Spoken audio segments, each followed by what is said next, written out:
Hello, a very good evening, all my students. This is Sangeeta and welcome to Ganga TGT PGT home science.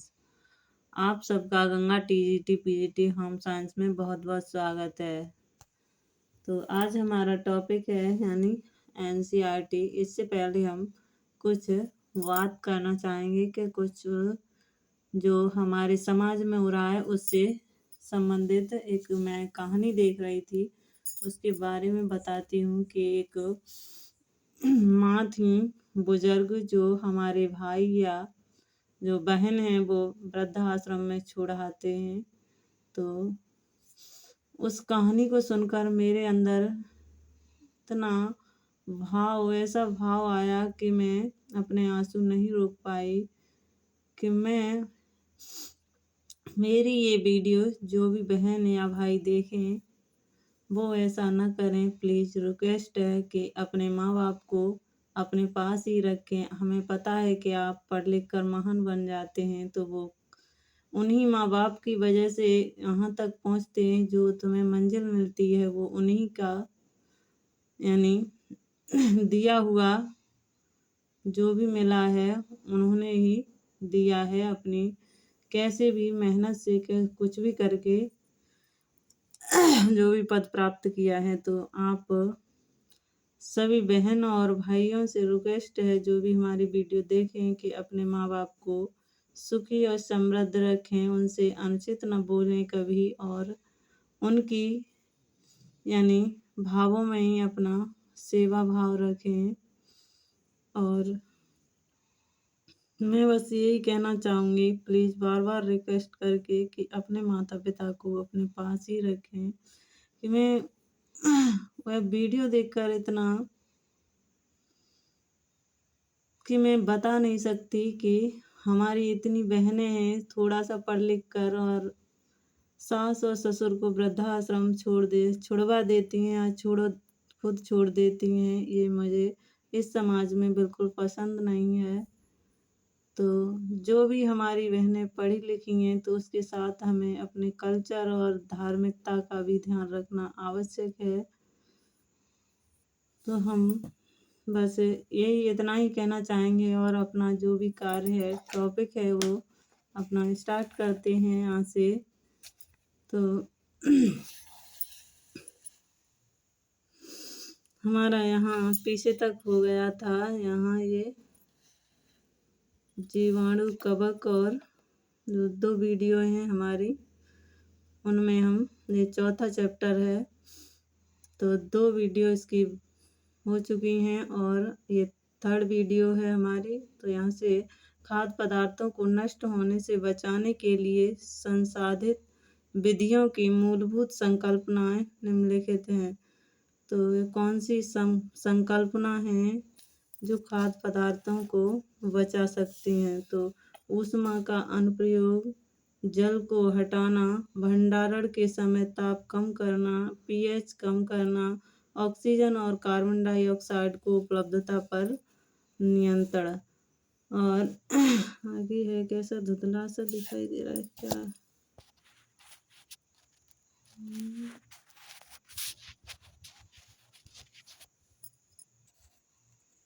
जीवाणु और खाद्य पदार्थ।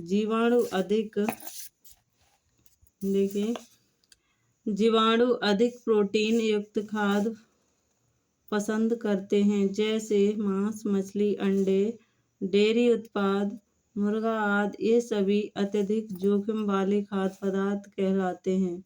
जीवाणु 5 से 60 डिग्री सेल्सियस, ये तो हम पहले में करा चुके हैं शायद इस एक क्लास, यानी ये यहाँ तक हो चुका है। चलो होगा तो फिर से देख लेते हैं।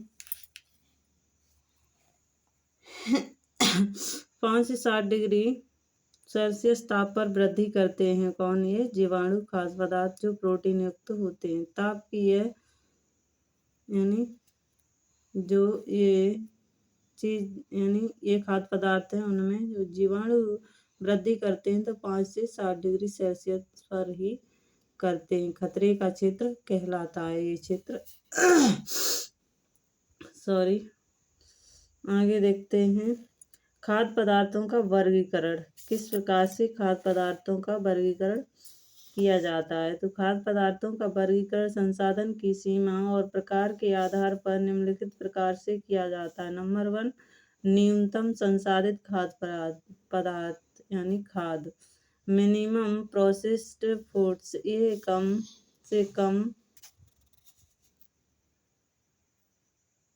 कैसा धुंधला सा हो रहा है सॉरी।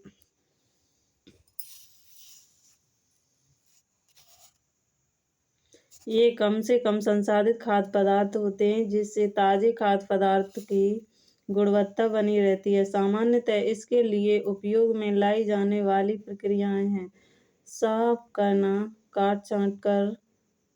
काट छांट करना, छीलना, पतले टुकड़ों में काटना, टुकड़े करना और निम्न ताप अर्थात प्रशीतन ताप पर भंडारण करना। अगला है संरक्षित खाद्य, प्रेसर्ड फूड। इसके अंतर्गत संरक्षण के लिए प्रयुक्त की गई विधियां उत्पाद के गुणों में अधिक परिवर्तन नहीं करती हैं, जैसे हिमशीतित मटर, निर्जलित सब्जियां और डिब्बाबंद फल आदि।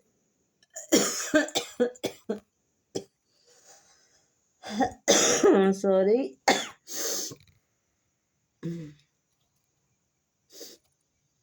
संरक्षित खाद्य जो होते हैं इसके अंतर्गत संरक्षण के लिए प्रयुक्त की गई विधियां उत्पाद के गुणों में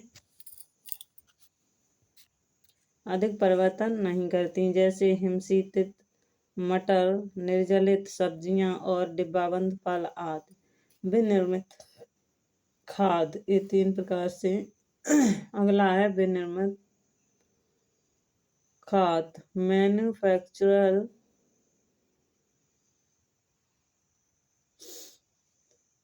मैन्युफैक्चरल फूड्स।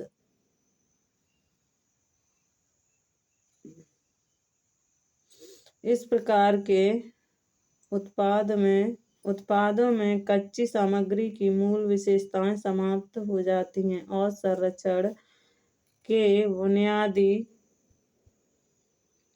तरीकों का उपयोग किया जाता है, जैसे नमक, शक्कर, तेल। रासायनिक संरक्षण का उपयोग किया जाता है। इसके उदाहरण अचार, जैम, मुरब्बा, शरबत, पापड़ और बड़ी आदि बनाने के लिए किया जाता है। बनाने में यानी संरक्षित करने में किया जाता है। किसका? नमक डालकर, शक्कर डालकर, तेल डालकर हम मुरब्बा, जैम, अचार वगैरह ये बनाते हैं। ये संरक्षित करने के लिए इसका प्रयोग करते हैं। देखते हैं फॉर्मूलाबद्ध खाद्य, फॉर्मूलेटेड फूड्स। ये खाद्य पदार्थ हैं जो अलग अलग अवयवों के मिश्रण और प्रसंस्करण द्वारा तैयार किए जाते हैं, जिससे प्राप्त खाद्य उत्पादों का सुरक्षा काल अपेक्षाकृत अधिक हो सके। इसके उदाहरण हैं डबल रोटी, बिस्कुट, आइसक्रीम इत्यादि। ये फॉर्मूलाबद्ध खाद्य पदार्थ। फॉर्मूलाबद्ध खाद्य पदार्थ कौन से हैं? तो डबल रोटी, बिस्कुट, आइसक्रीम ये इत्यादि हैं। आगे देखते हैं व्युत्पत्ति खाद्य यानी फूड डेरिवेटिव्स। उद्योग में पदार्थों के संघटकों को कच्ची सामग्री से शोधन द्वारा प्राप्त किया जा सकता है, जैसे गन्ने से शक्कर व तिलहन से तेल। अन्य मामलों में व्युत्पन्न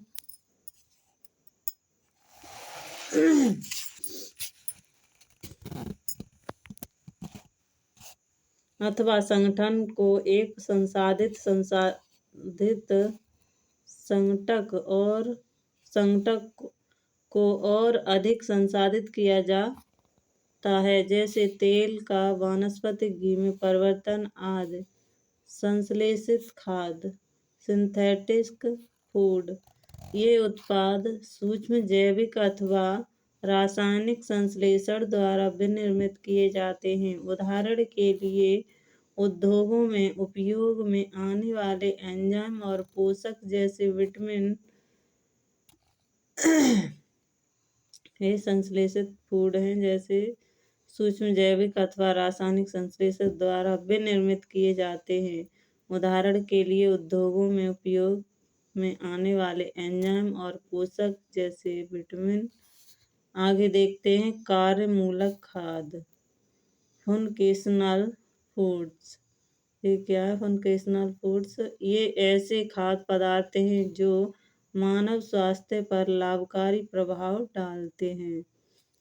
चिकित्सीय खाद्य यानी मेडिकल फूड्स, इसका उपयोग रोगों के आहार प्रबंधन में किया जाता है। उदाहरण के लिए कम सोडियम वाला नमक,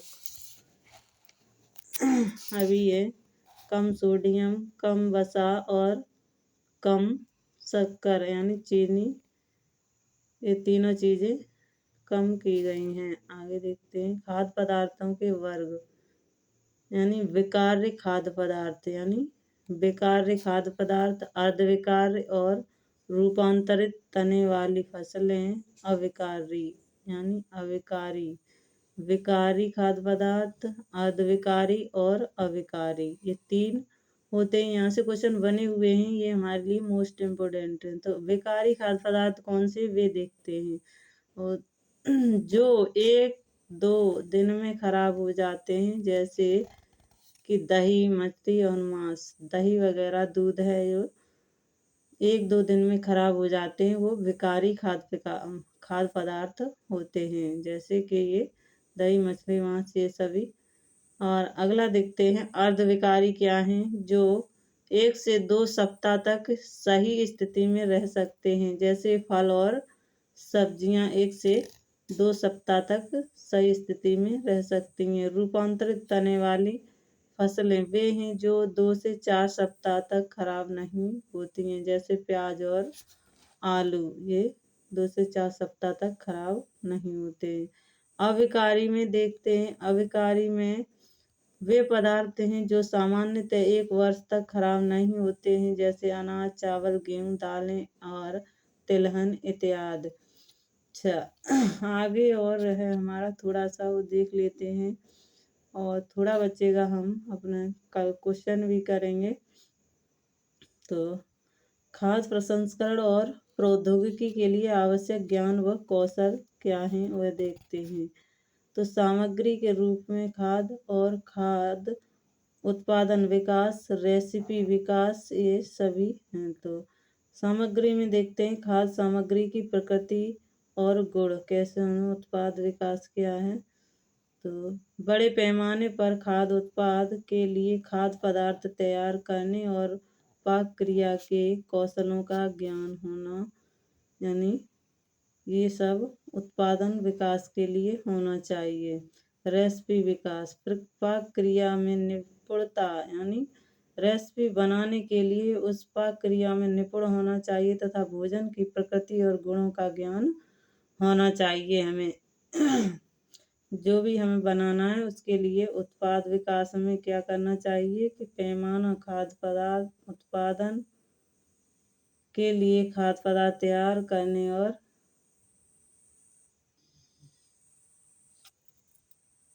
ये सभी होना चाहिए। तो आज के लिए बस इतना ही, मिलते हैं हम अगली वीडियो में ऐसी वीडियो के साथ। Thank you, bye.